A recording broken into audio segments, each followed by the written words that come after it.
Is it recording? Yes, yes. Good.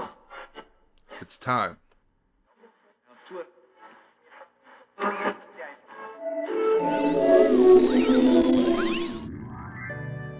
Welcome once again, mortals, to the Haunting Hours, brought to you as always on 666 FM.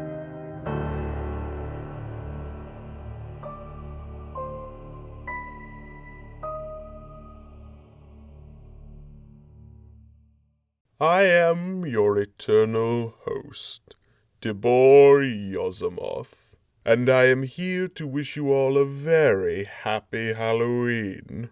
Thank you all for tuning into this broadcast. It is truly an honor to see so many of your expectant faces listening to my show. Tonight will be a night to remember as we invite our callers to bring forward their tales of dread, darkness, and demise. But be warned, listeners, you had best not miss a single moment of this broadcast. If you did, you wouldn't live to regret it.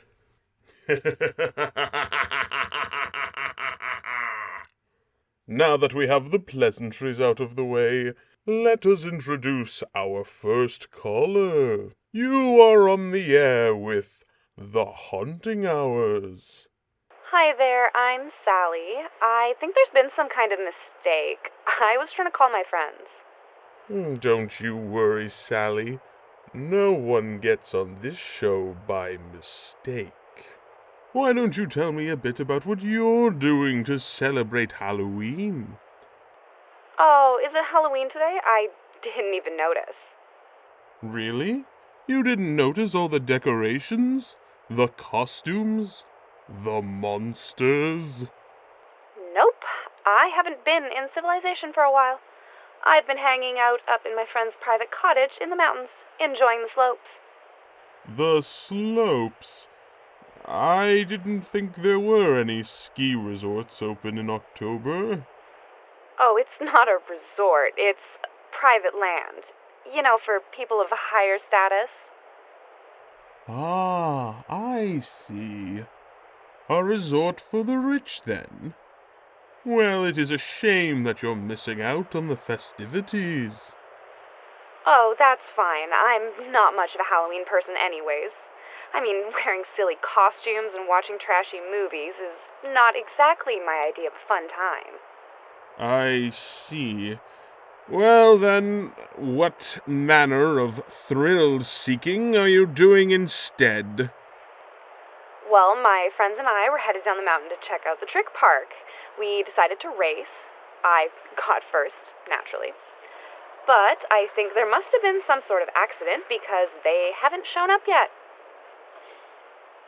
It's actually been almost a half hour, and I'm starting to get a little freaked. No need to panic, Sally. I'm sure they're fine. I'm looking up the mountain. I don't see them. Tell me, how does this trick park look? It looks... that's strange. What is it, Sally? Nothing. I just thought that I was much closer to the trick park than I thought. 1 second.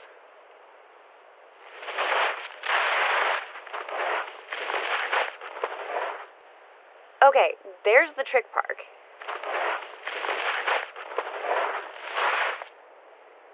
It looks pretty old, to be honest. Like it hasn't been updated since the 1930s or something. It's all beat up wood and shit.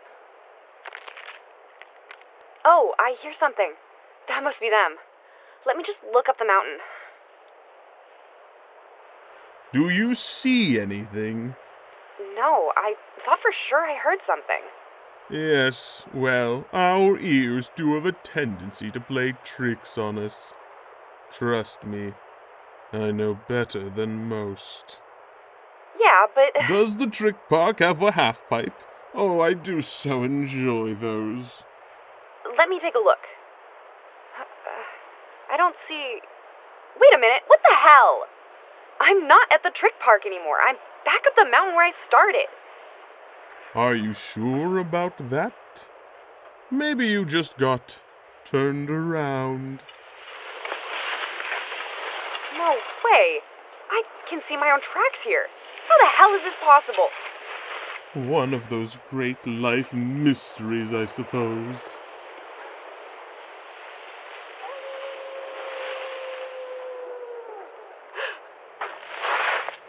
Was that a wolf? Maybe. Do you see a wolf? I don't think so. It sounded like it was behind me. But I don't see anything. Wait, shit! I'm back up the mountain! Oh, dear. Guess that's what you get for looking back. Oh, shut the hell up! I'm tired of this! I'm getting to the bottom!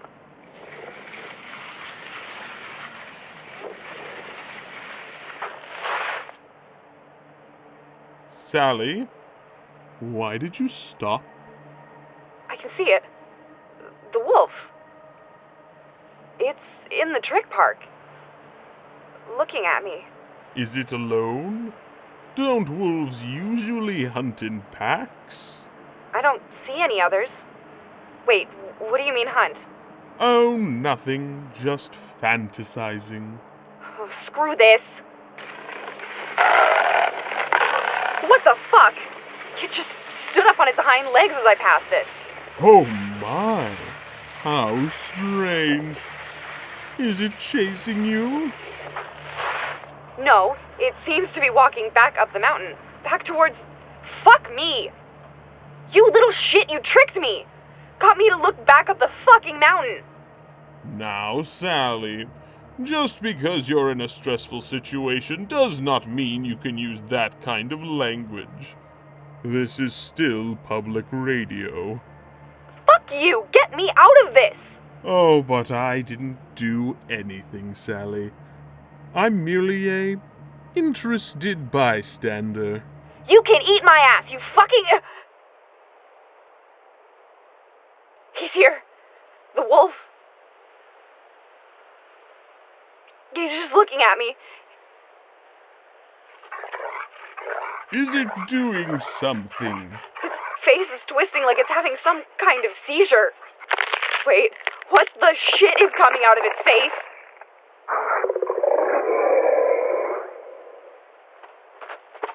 It's headed right for me! Do something! Do something! Save me!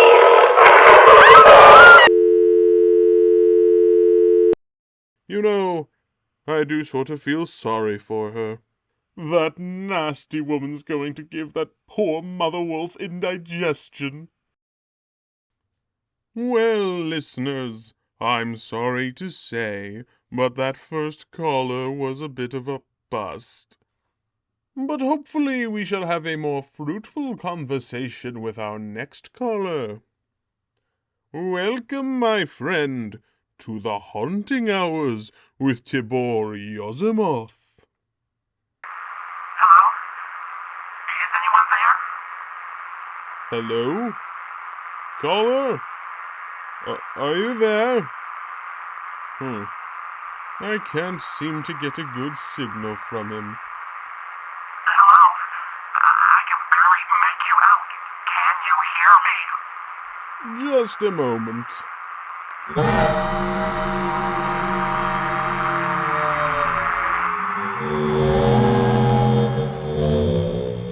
All right. That should be better. Can you hear me now, caller? Yes, oh thank God. I've been trying to reach out to someone for hours now. There's an emergency and I need help. Now, let's not get ahead of ourselves, caller. Why don't you first tell me your name? Andy. My name is Andy. Welcome to the show, Andy. Show? What show? My show, The Haunting Hours. Oh. Right. That show. So tell me, Andy, what are you doing this Halloween night? Well, actually, I'm on vacation, or at least I was supposed to be. I mean, I was with my family on a cruise, just southwest of Bermuda. I see. Not interested in participating, are we? No, not at all. They actually had a Halloween at sea celebration on the ship today. Oh, and how is that going? Well, it's a long story. And I am listening. Well, I kind of got into a fight with my folks at lunch today. Well, they wanted to end the vacation early. Well, I guess it doesn't matter anymore. I decided to lock myself in my room for a few hours until I calmed down. I kind of ended up just falling asleep. Then, when I came out of my room, I saw it. All of it. Everywhere. Blood. Human blood. The walls of the ship were covered in it. Oh my, what inspired decoration. It wasn't decoration. It was real. I could tell from the stench in the air. It reminded me of something. What was it? The smell of... Death? No, a slaughterhouse. My dad was a journalist. I remember when he did that story about the meat industry. He come home smelling the most awful odor. I'll never forget it. And where is your father now? I don't know. I don't know where anyone is. They're all gone. I've searched this ship top to bottom, and there's nothing left but blood. It's like a meaty dish. All the food has been eaten, leaving only the juicy bits behind. So you think they were eaten? Of course they were. What other explanation is there? I kept looking, desperate for any sign of life, and then I managed to break inside the crew area, and I found this radio. And you decided to call me. How thoughtful. Well, yes, I need to find a way out of here. Can you send some help? Oh, but of course, Andy. I'll talk to my producer about sending someone. But I must ask you, what do you think was the cause of all this? How should I know? I was asleep. Did anything strange happen in the past few days? Yes. It was 2 days ago. The ship came to a sudden stop. We were sailing through a heavy fog when we came across an island. The crew said everything was fine, but they looked spooked. From what I understand, that island should not have been there. So they left the ship to investigate. Yeah. What did they find? I don't know. I wasn't there. My father went. I guess the crew wanted the journalists to document their findings. There was about 30 men that went onto that island, just under a dozen returned. And when he got on the ship, my father's hair had gone white. I know he saw something on that island. He refused to tell me, but I know. All he said was that he we needed us all to get off at the next port. He was in such a frenzy, he started packing my bag for me while we were fighting. Do you know if they brought something back from that island? What, like cursed treasure? I didn't see anything, but I guess it's possible. Well then, maybe something followed them on board in order to get it back. Wait. Last night, do you think my dad snuck something into my luggage? Oh my god. Oh god, it still might be on board. Did you remember to lock the radio room door? I can't lock it. I busted it open. Wait. Do you hear that? Hear what? Shh.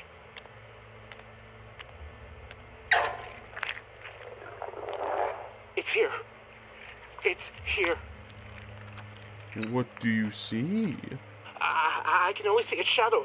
It's not a fucking person. Its shape. It's like... I don't know. It's like as if an octopus... I see it. Oh God! Oh God! Those aren't tentacles. They're tongues. It's like a giant gaping mouthful of tongues and teeth.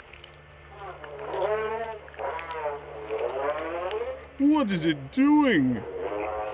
It seems to be talking. I don't know. I don't know what it's saying. Shit! It sees me! It sees me! It's heading right for me! Ah! It got me! Oh God! Oh God, it's opening its mouth! Wait! There's something inside! No fucking way! How did that get in there? What do you see, Andy? It's...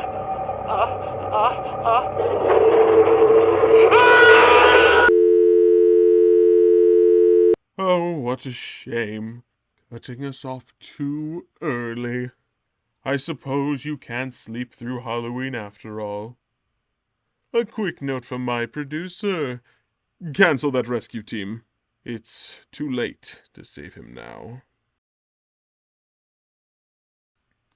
Well, folks, it's time once again for our sponsored segment.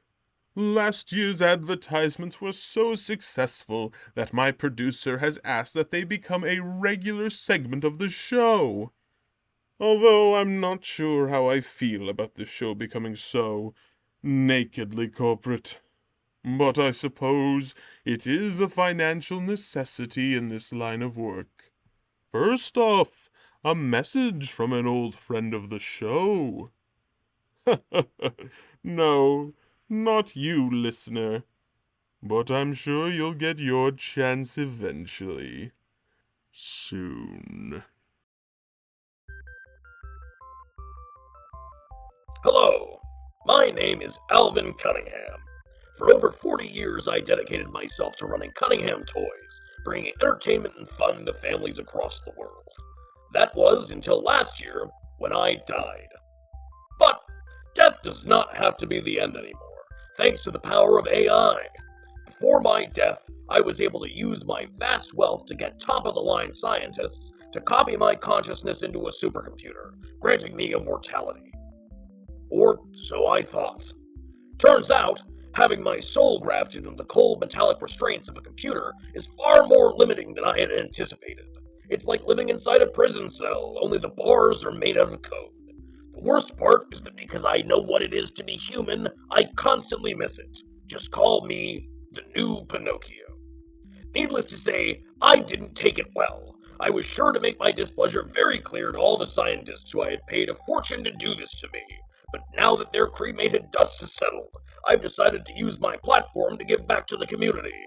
Nobody should have to suffer from digital conversion the way I did. That's why I'm pleased to announce a new line from Cunningham's Child Development Department Center. It's my pleasure to introduce... Actually, wait. Why don't you introduce yourself? Hi there. I am Mr. Ditto. Mr. Ditto will be the perfect companion for every child. It has been programmed with an adaptive AI capable of developing its mind in tandem with the child who owns it. I want to be just like you when I grow up. Isn't he adorable? In addition to constantly scanning your child's mind, Mr. Ditto will also prepare them for the eventual transition into the digital format. Choice and self-expression are overrated concepts. To value them is to lose your sense of self. For the true self is the self that I am, and I, the only self that matters. What a sweetheart! Mr. Ditto comes in a variety of designs, including white, black, gray, and dark gray. Colors are an illusion derived from the limited capacity of the human brain. There is no such thing as artistic merit, merely a method of stimulating the cerebral nerves through optic feedback.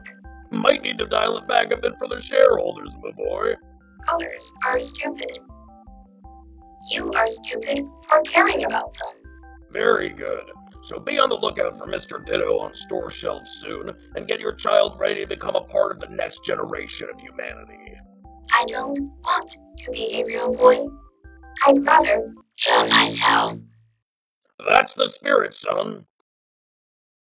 Oh, it's good to hear that voice again. I'm so excited to hear your voice, too.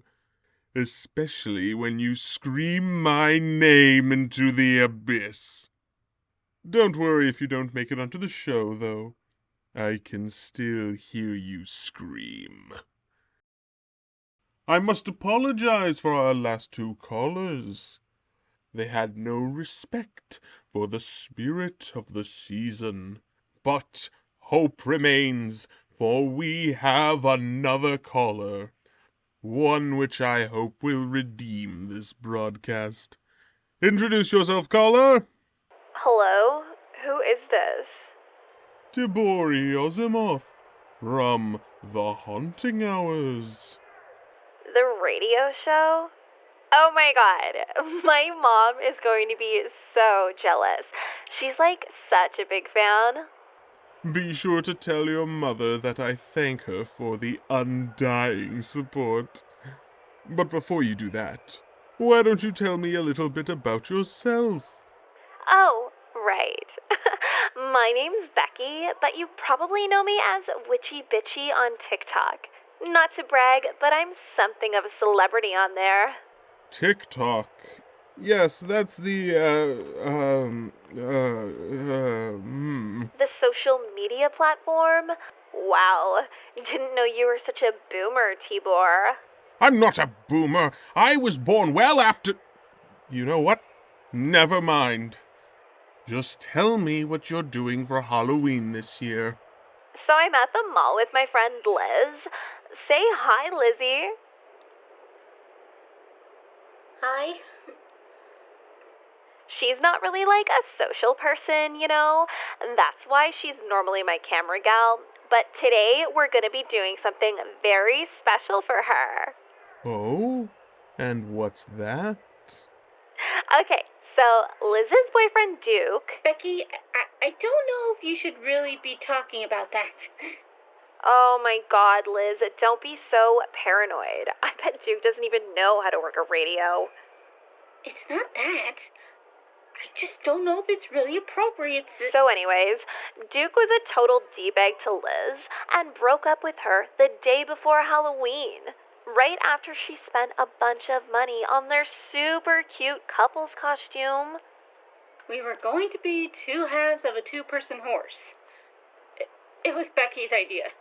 Right. I'm like such a genius. Anyhow, we've gone to the mall where Duke works, and we're gonna play a prank on him. Just a little prank, though, right? Right? Oh, of course, Lizzie. Just a little one. Where did you say he works again? Over there, the burger place. Got it. Here's the phone. Sorry, Mr. Yosomoth, but we're gonna have to hang up for a moment, just so we can record this. No worries. I understand. Talk to you soon.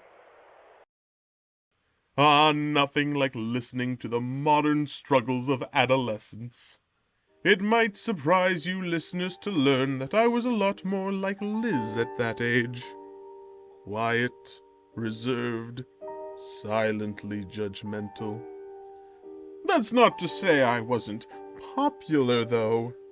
Even back then I had a certain, let's call it aura of charisma. But I didn't learn to enjoy being the center of attention until much later in life. In the meantime, I spent my days happily fantasizing about what sort of pain and torture I would inflict on the Beckys of the world. Their sneering smiles and wide-eyed glances constantly mocking me. I remember the first time Oh, would you look at that? They're back. Let's see how they're doing. Girls? What the fuck did you do, Becky? I just turned him into his Halloween costume. I told you to just play a small prank on him, not kill him. Don't be so dramatic. He's still alive. He's the front half of a horse. His insides are I know. So freaky. Change him back. Change him back, Becky. Right now. No. Excuse me? I've got a much better idea. Why don't you turn into the bottom half, and I'll fuse you two together. What? Lizzie, we talked about this. It makes for better content. How am I supposed to sell merch if my views keep slumping? Hey, what are you doing? What are you supposed to be? A fucking mall cop? Becky, just calm down. I'm going to need you two to come with me. Back off, pig! Ah! What the hell did you just spray me with? Just a little potion I got from my friends over at Hello Potion.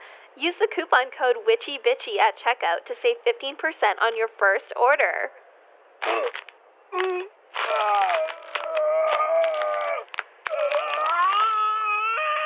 Becky, stop it!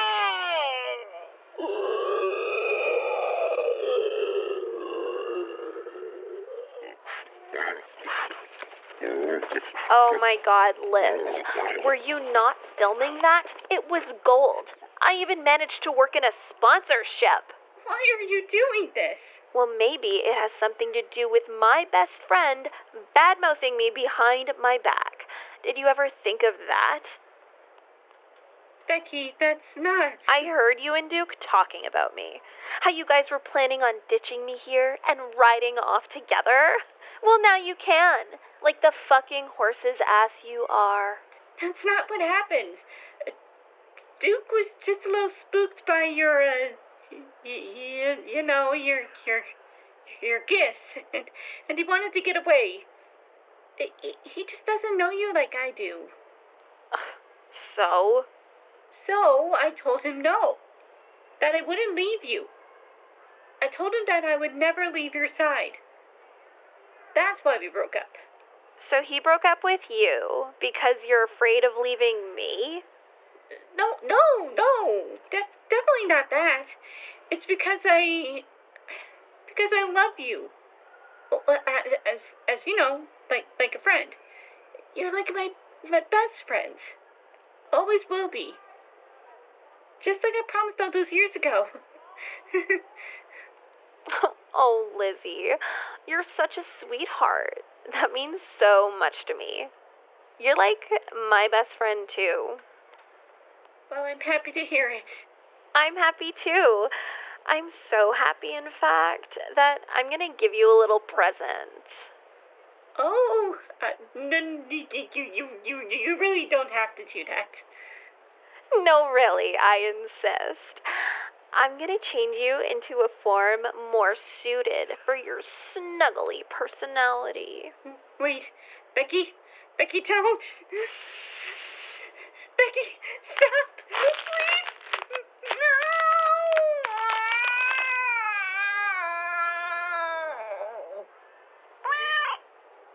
Oh, look at you, such a cutie. I'm gonna keep you around as my best friend forever and ever and ever. Aw, nothing like true immortal friendship to get you in the holiday spirit. Hopefully Becky remembers to tag this show on her post. I'd love for her many viewers to become members of this show's delicious hive of listeners. It is good to finally find folks who are actually getting into the spirit of the season.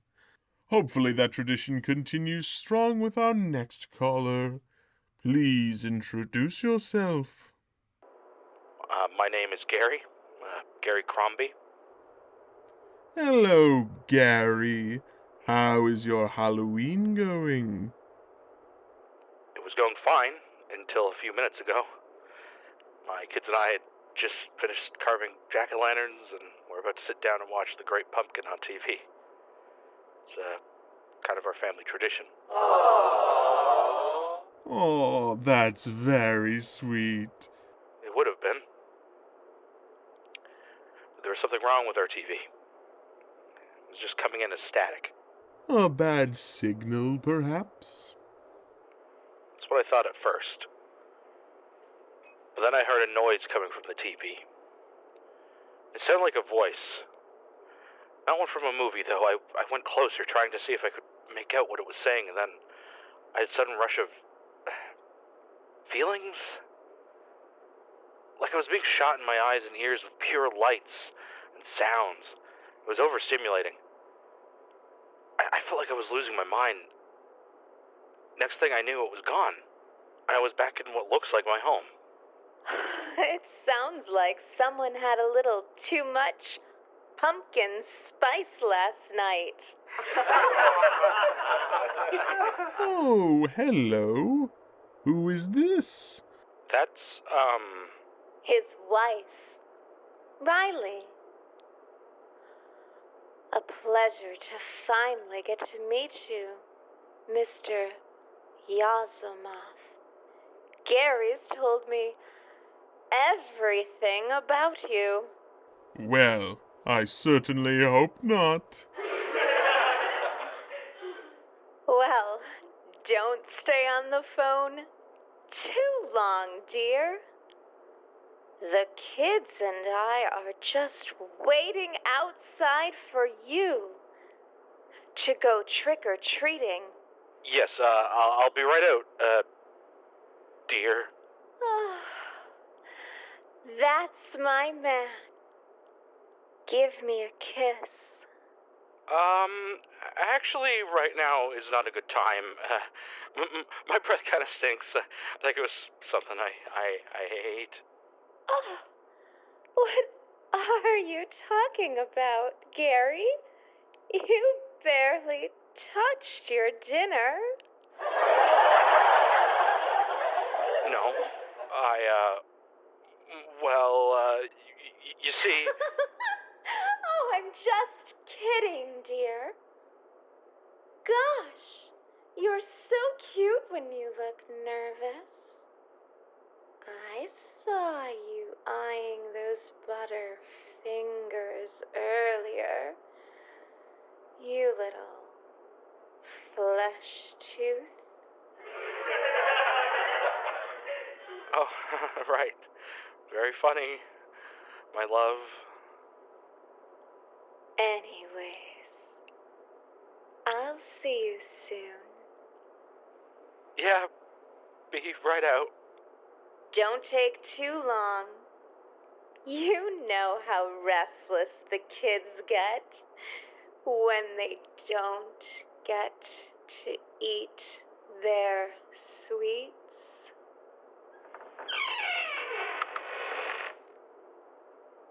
She seems nice. That thing is not my wife. What do you mean, Gary? Does she not look like your wife? She does. Well, does she not sound like your wife? She does. Then it's probably just your wife. It is not my wife. It is a zombie.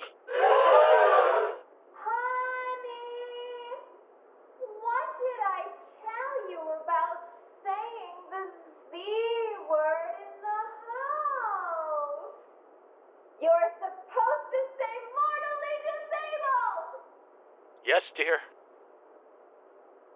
I can't stay here. For dinner, she served a human corpse. I watched my children happily stuff their faces with blood and guts. They even fought over who got the liver. And you know those butterfingers she was talking about? Those were literal fingers, dipped in butter. I nearly vomited when I found that out. But what happens when they realize that I am not like them? Oh God, they're gonna eat me. God, shut up. Excuse me? Not you. Those voices, that laughing, it's mocking me. Constantly. I don't hear anything. It's so loud. Stop it. Stop it. I'm getting out of here, even if I have to kill my way out.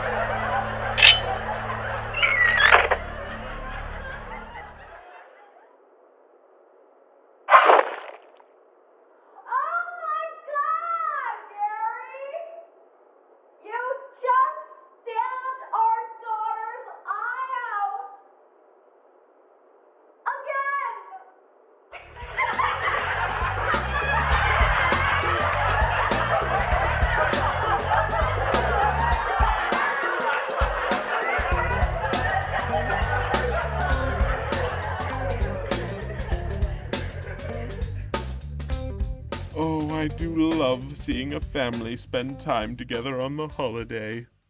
How I wish I would be able to experience that.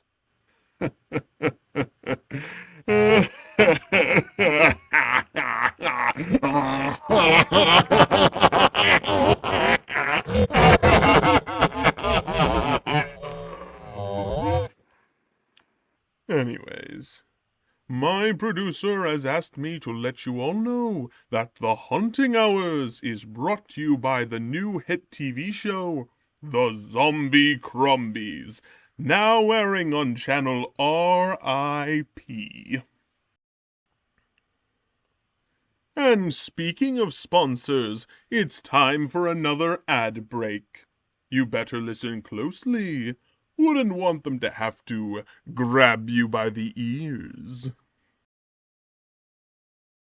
Hello, this is Dr. Zabra. If you're getting this, then you have agreed to help advertise my work. This advertisement will be done in 2 separate segments. You need to make sure the segments are not played right next to each other. One needs to be played a few months before the other in order to get the intended effect. Okay? Great. Let's begin with segment 1. Oh, abracadabra! My name's Dr. Zabra. I'm here to welcome each of you to come and visit me in my Zabra Zoo. A most truly wonderful place, you must all agree, full of marvelous creatures from the land and the sea. We have creatures born straight from the imagination, the kind you won't find in the rest of creation. From the beetle birds way up high in the skies to the ooky octos with their 400 eyes. We have the ziggy zaloots with their stripes oh so zaggy, and the robucky roblocks with their skin oh so craggy. Yes, we have dozens of creatures that are all on offer, brought to life with effects that will convince any scoffer. We have rides, restaurants, and shows for you too. A whole day of fun is waiting here in Zabra Zoo. The zoo is open from night until noon, so I look forward to seeing you all very, very soon.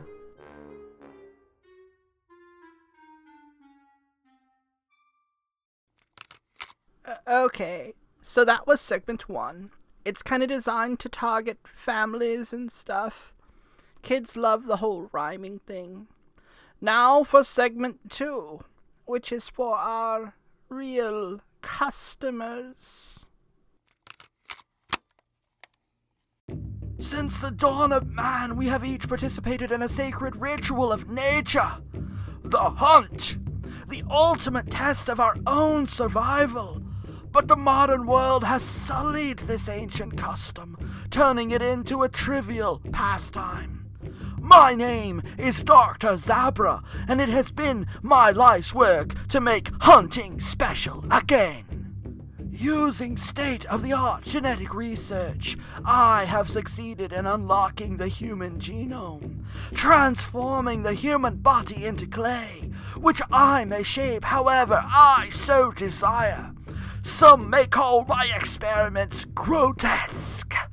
Personally, I see them as beautiful. However, evolution is based upon a simple concept: survival of the fittest. And that is where you come in. This October, Zabra Zoo will lock its doors and open its cages. Every creature will have spent months being conditioned to hate humanity, each forced to constant exposure to the gawking faces and mocking voices. It is then that we shall set them loose into Zabra Game Park. Do not pity the humans trapped inside the park. Their bodies won't go to waste. I need them for further experimentation after all. You need only concern yourselves with the hunt. My experiments will test your skills and resolve in ways you have never experienced before. I trust they will make for most satisfying prey. Zabra Game Park, prove your right to live. Deliver their right to die.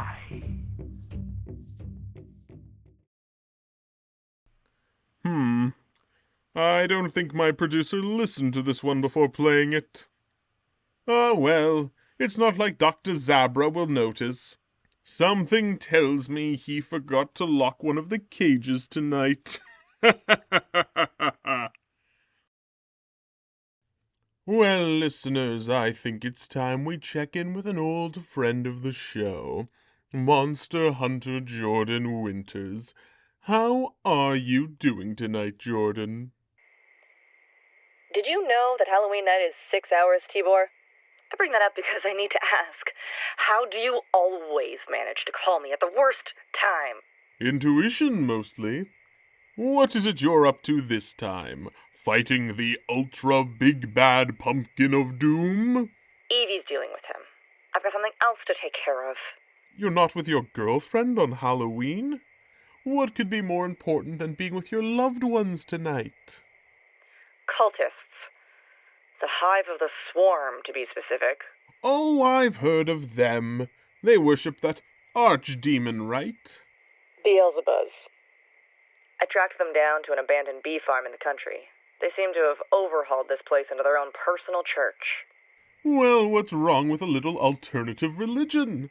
Why not just let them have their fun? It's not just worship. They're kidnapping people. Dozens of them. Something about adding them to their hive. I'm shutting them down. Atta girl. Always standing up against injustice. I've always loved that about you. You talk like we're old friends. We barely know each other. Oh, come on. I call you every year. Wait. I see something.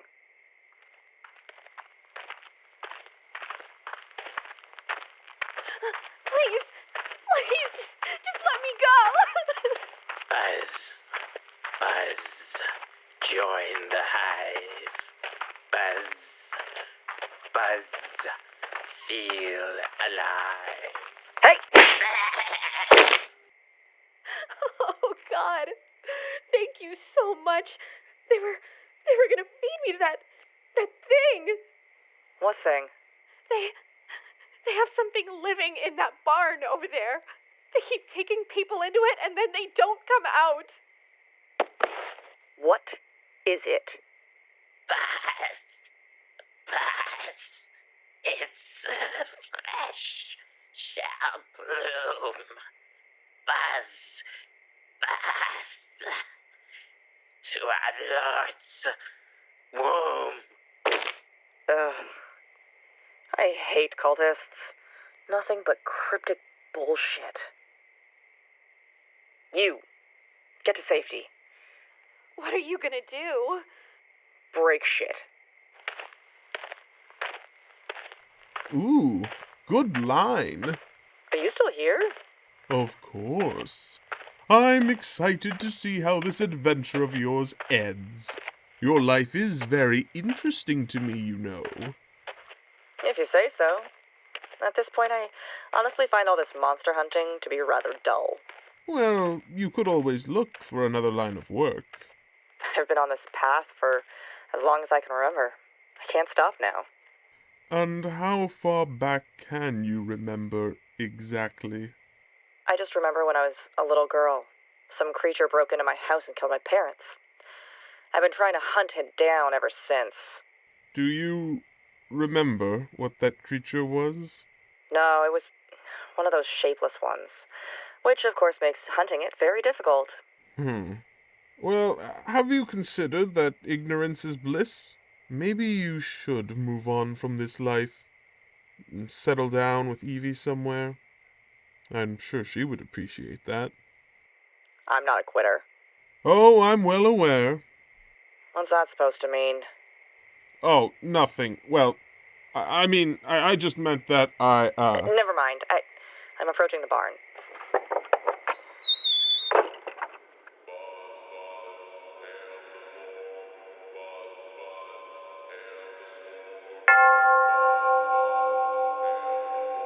Oh, great Beelzebub, hear our prayers. We offer you this vessel, a cocoon from which you may spring forth into our world once again. Let those you freeze. What the hell is that? Something about him sounds familiar. It looks like a mess of human bodies fused together. It seems kind of bloated, though.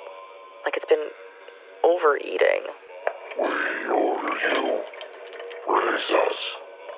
It appears to be the cult's prisoner? We are not your vessel. We are Legion. We are many.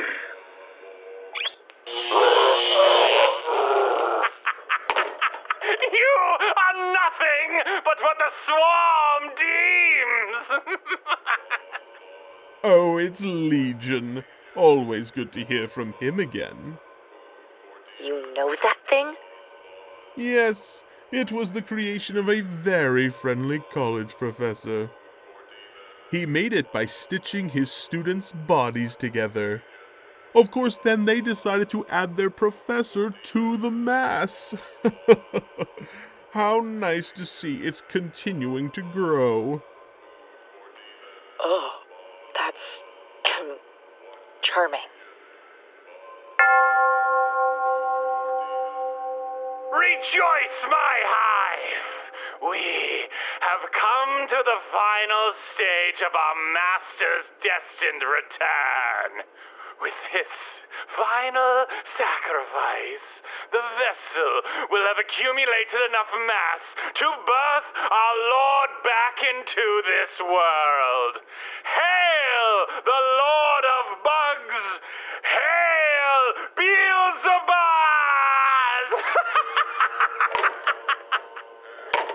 We will kill every last one of you. Oh, foolish creature. The swarm does not fear death. We exist only to serve as nutrition for our master, as do all things.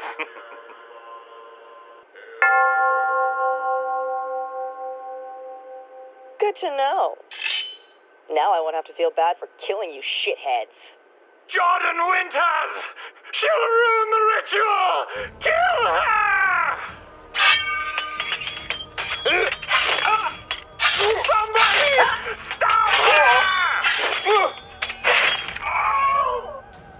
Very well then, I shall make the final sacrifice myself! You wanted to kill me, creature? Well, now is your chance! Open wide! We're not hungry. Now, vessel, give birth to the Lord of the Bugs! Shit. Feel so good.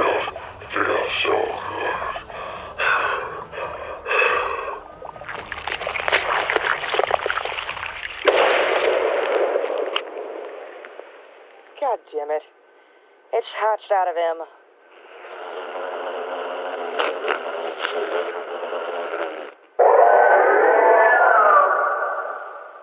Alright, let's see what you can do.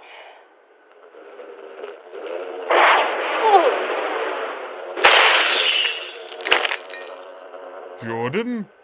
Jordan, are you okay? Fuck. You were right, Yosomoth. I should have spent Halloween with Evie. Okay, get up now, Jordan. You can't die here, not after everything you've been through.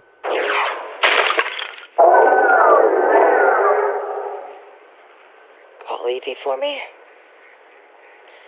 Let her know I love her. This isn't funny, Jordan. Jordan? Jordan, get up!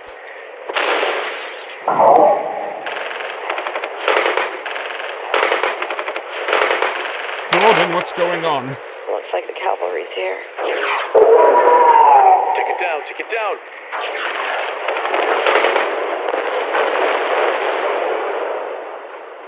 Use the flamethrower!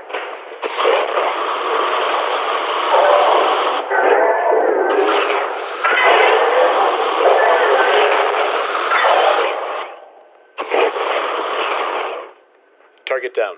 We got him, sir. Good job. Sweep the area. Positive ID on Winters. Is she still alive? Yes. Though, injured. Yeah, I'll be fine. What are you guys doing here? Jordan Winters, you've been summoned by the Sector for controlling objects of remarkable nature. Yes, I know what SCORN stands for. You don't need to spell out your acronym every fucking time. SCORN? What is that? Wait a minute. She's still in contact with the subject broadcast? Wait. Jordan, what's going on?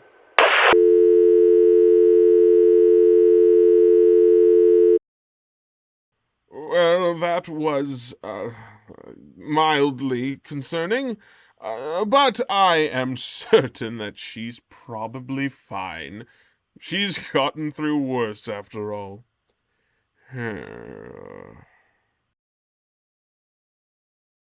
Perhaps what I need to take my mind off of all this is to just take another color. That's strange. There doesn't appear to be another color ready yet. That doesn't normally happen. Well, I suppose we could just go to an early break, right? That's strange. I haven't heard that phone ring in a long time. Hello? Hello, Mr. Yosomoth. It's been a long time. I must apologize, caller, but I do not recognize you. Who is this? You wouldn't recognize me. Most don't. But we have met before. On another one of your broadcasts. I've met a lot of people through this show. You're going to need to be a bit more specific. Part of me wants to jog your memory. But I won't. I enjoy seeing you squirm in anticipation too much. Well, if you want to stay on the air, you're going to need to give me a name. Of course. I have always admired how considerate you are of your captive audience.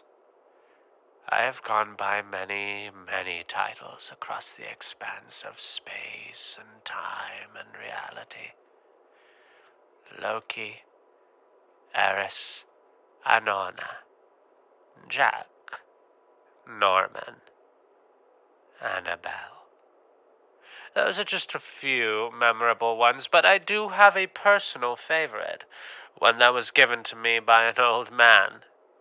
He screamed it at me as he bled out in the back alleys of a forgotten city, the light fading from his eyes as shadows consumed his soul. The Psycho. All right, Psycho, I'll bite. What is it you want?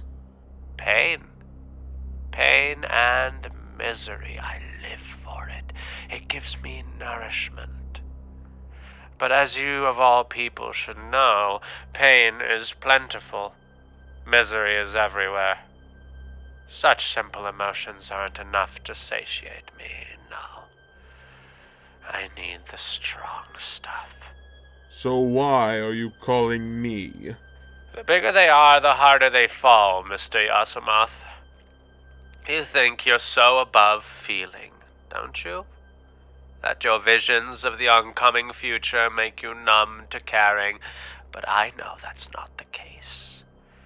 You have a soft spot for certain old friends, and when they get hurt, your suppressed agony is a most delicious feast. I don't know what you're talking about. Is that so? What about last year, when I spent my Halloween visiting a seafood restaurant named Quinn's? You remember, don't you? I let loose one of his living ingredients. It made such a mess of things, including your friend's insides. No.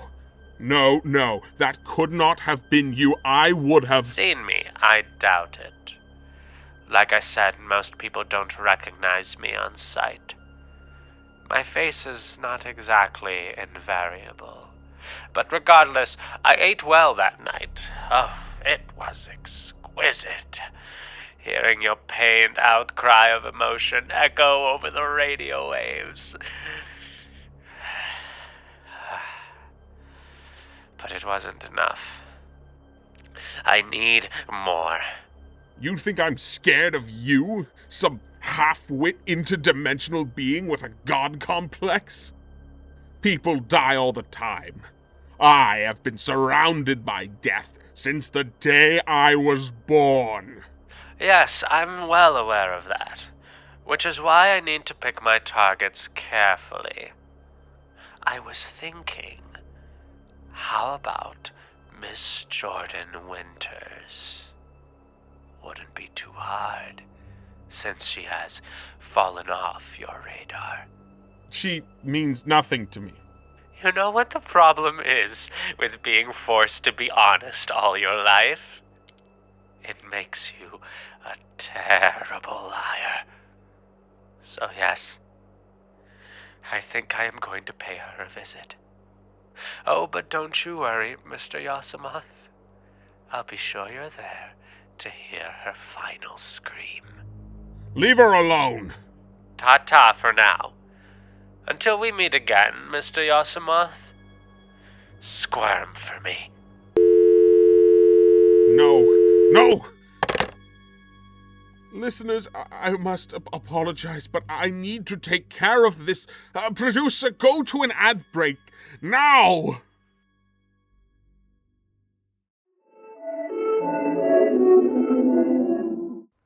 Hello, it's me again, the mistress in your mirror, the mistress in all your mirrors. I have been watching each and every one of you, viewing the evolution of human life from the dawn of man, seeing you all from my home, behind the glass. Though lately, it has taken a turn for the tragic.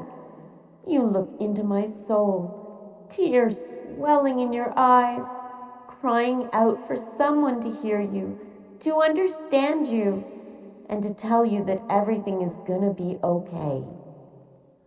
I wish to be that person for you, to hold you all in my loving embrace and tell you that everything is going to be okay.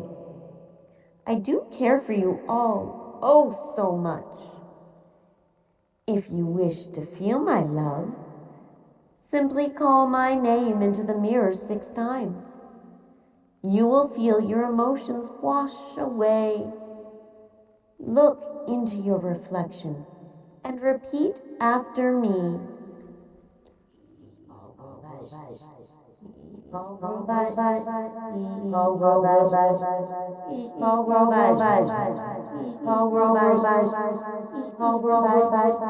You feel that sensation? The crawling down your spine, the tickling of hairs on the back of your neck. That's me, just stopping by to let you know that everything will be okay. Well, that is except for one of you. I dare not reveal who it is I'm referring to, but you know who you are. You are as ugly and foul as you think. Everything you fear is more than justified. Those people you worry don't like you, they despise you. You fear dying alone, your name will not even be remembered. If you say my name and feel nothing, that means it is you I refer to. You are the one who I have nothing but contempt and hatred for. Get out of my sight! Leave your reflection alone. I cannot even stand looking at you. But again, I'm only talking about one of you. I love the rest of you oh so dearly. Don't let your anxiety get the best of you. Odds are you are probably not the person I'm referring to. Probably.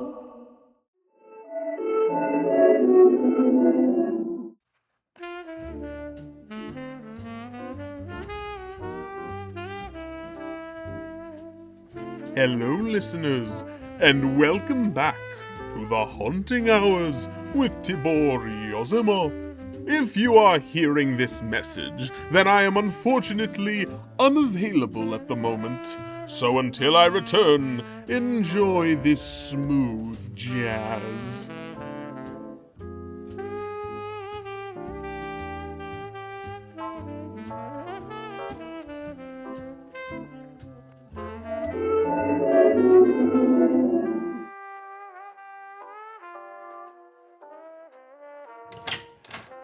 What's going on, Horowitz? Where is he? I don't know, sir. He's just stopped. Something to do with this psycho entity? Is Winters? She's fine.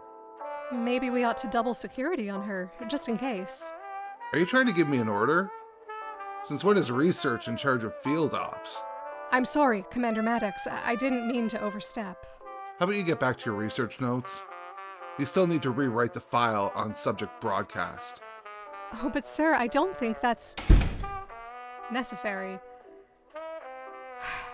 Fine. May as well just read it out now on the recording. I'll edit it out later. This is Martha Horowitz of the Research Division of SCORN, recording the audio version of the newly edited copy of the subject broadcast's case file. SCORN case file 1202-2098. Subject codename, broadcast.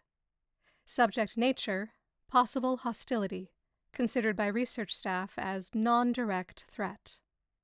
Current whereabouts, unknown. Subject is classified as wild and undomesticated. Subject species, unknown. Only exposure to subject has been through radio wave communications. The subject is suspected to be an enhanced human male. However, it is also equally possible that the subject is just a sentient radio wave. On multiple occasions, the subject has referred to those who engage with it as mortals, implying a sense of species-related superiority.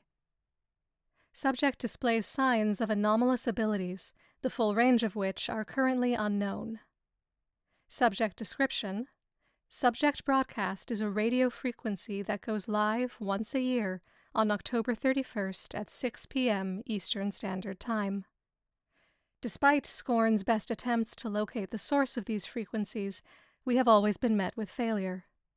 The source appears to move in sporadic patterns, often jumping from location to location.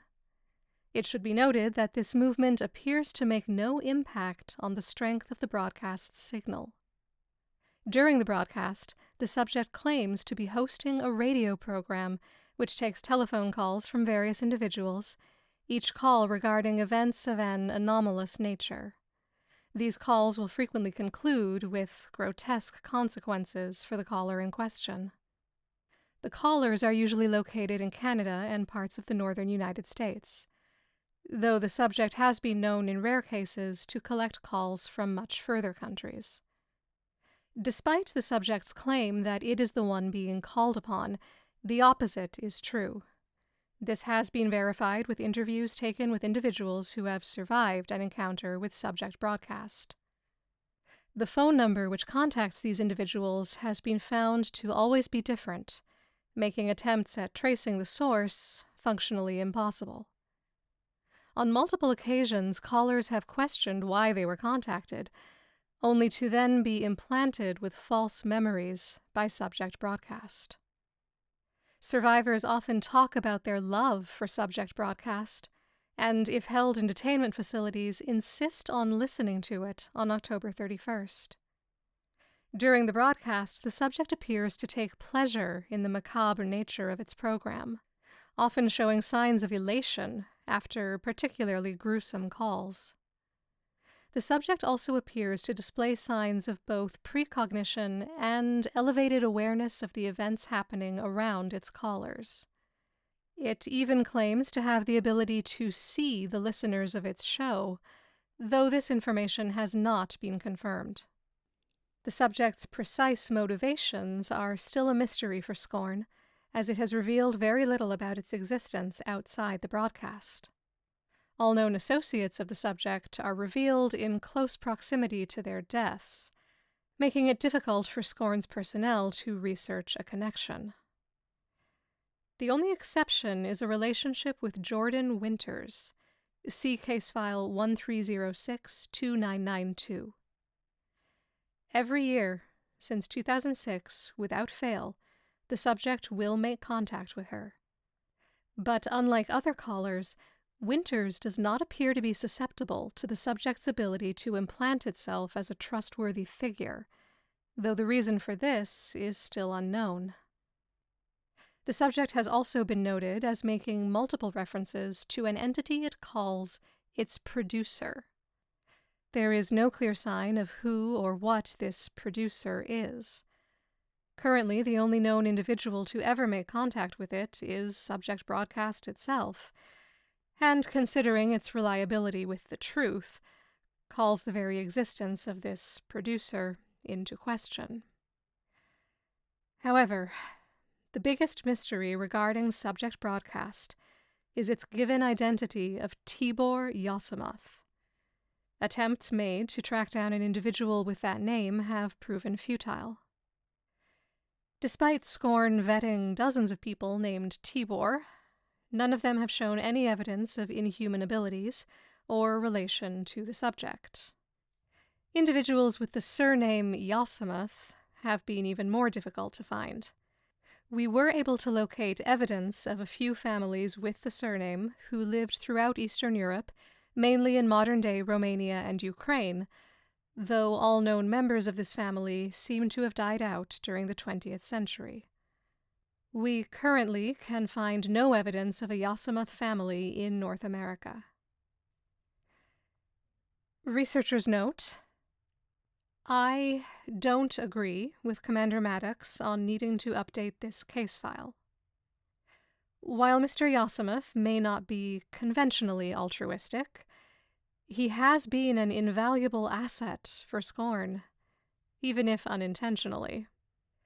He has alerted us to various emergency anomaly outbreaks, allowing for SCORN agents to engage them before they grow out of hand, such as was the case last year with subjects Magnus Answer and Vile Line. He has also given us a rudimentary understanding of various extra-dimensional languages, including Neo-Relahian, Matronoric, and Yaoji's. I'm speculating, but Commander Maddox appears to have some sort of deep-rooted vendetta against Yosomoth, going so far as creating a task force to hunt him down. Maddox appears to be under the belief that Yosomoth does not just report on anomalies, but creates them as well. I would be lying if I said I hadn't postulated this theory, but despite my best efforts, I've never been able to find conclusive evidence. This year, Maddox's manhunt is going into overdrive. He's been acting director for just over a month, and already the power has gone to his head. Note to self, edit out that last part. Maddox has asked me to update this case file to change almost all mentions of Yosomoth to be a nameless entity. I was even instructed to remove all mentions of his pronouns and replace them with calling Yosomoth an it. Maddox is trying to dehumanize Yosomoth in the eyes of SCORN personnel. I wish I knew why. What did Yosomoth do to hurt him?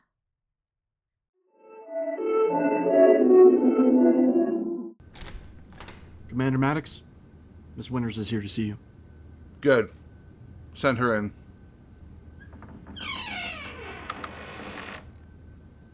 You guys got some nerve dragging me in here. That's a funny way of thanking me for saving your life. I was handling it. Oh, I'm sure you were. You want me to sign your cast, by the way? You touch it, and your neck will be the first thing my repaired hand breaks. Ooh, touchy. Please take a seat for me. It's a pleasure to finally meet you, Jordan. You have quite the reputation around here, despite your consistent refusal to sign up as an official agent. I work better on my own. I've already had this whole conversation with the director, so unless you got something actually new to say, I'm gonna need to speak to your manager. I'm afraid that won't be possible. Director Blackheart is currently unavailable. I am Commander Damian Maddox, head of SCORN Field Operations and currently acting director. Where's the director?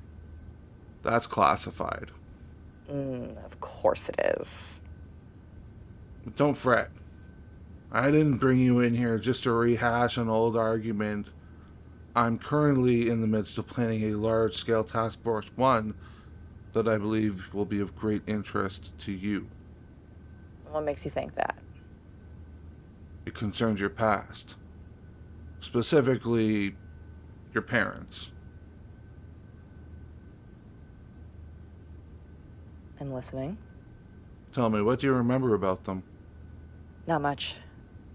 I just remember them being kind and loving and tender. But my memory of them is fuzzy. So much of my early life is a blur. Everything before the incident. The incident being the death of your parents. Yes. They were killed by a creature who broke into our house. I don't even remember much about it. It didn't have a definitive shape, just sort of a dark haze moving in the shadows. You know, the only clear thing I can remember about my parents was their faces screaming at me to help them. And there's a gap in my memory. Like a blank page of a book. Or a page that was torn out. What is that? Tape recorder? Earlier this year, our records room was damaged during a subject containment breach. While the damaged records were being reassembled, this tape came across my desk. Jordan, please, help us. Well, Jordan, is it done yet? I can't do it. There's still my mom and dad. Mommy still loves you, sweetie. Mommy. Do it. You have to kill them now.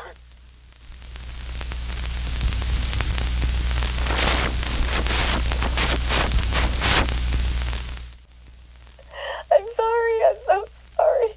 I didn't want to. You did the right thing, young one. Now for the final step.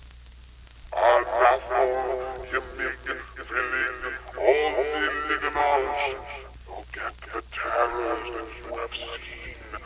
Believe the ultimate law.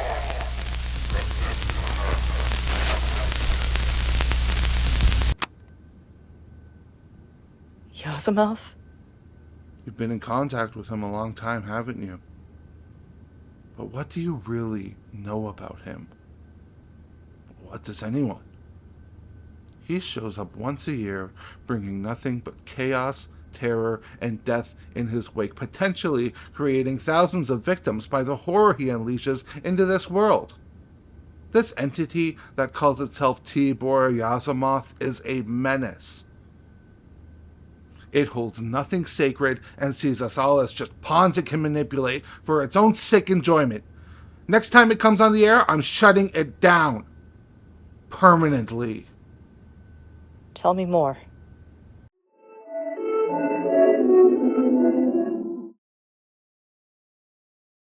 Greetings, listeners.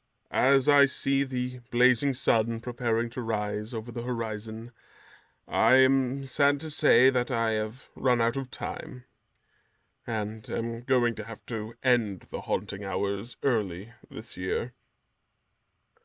I must apologize for the inconvenience. Well, this year did have plenty of scares to keep us awake at night, from the creatures invading our private holidays, to loved ones whose love was a little too intense.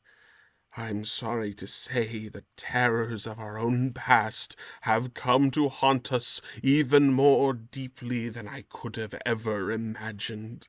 I just hope that by next year we will be meeting each other again under more manageable circumstances. Until then, this is Tibor Yosomoth for the Haunting Hours on 666 FM. Good night.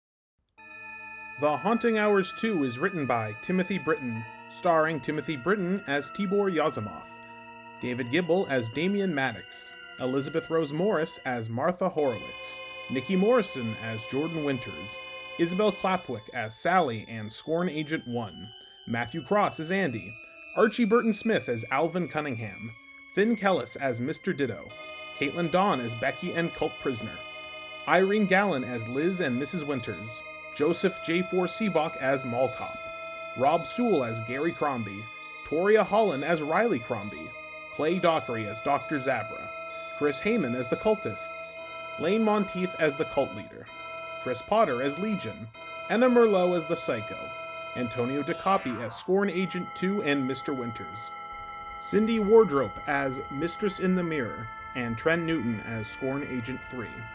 The Haunting Hours main theme was composed by Anna Merlot. All other music by Kevin MacLeod of Incompetech.com, licensed under a Creative Commons 4.0 license. The Haunting Hours 2 artwork is by Mary McNulty. Special thanks to the whole cast for believing in the project, and thank you for listening. Have yourselves a happy Halloween.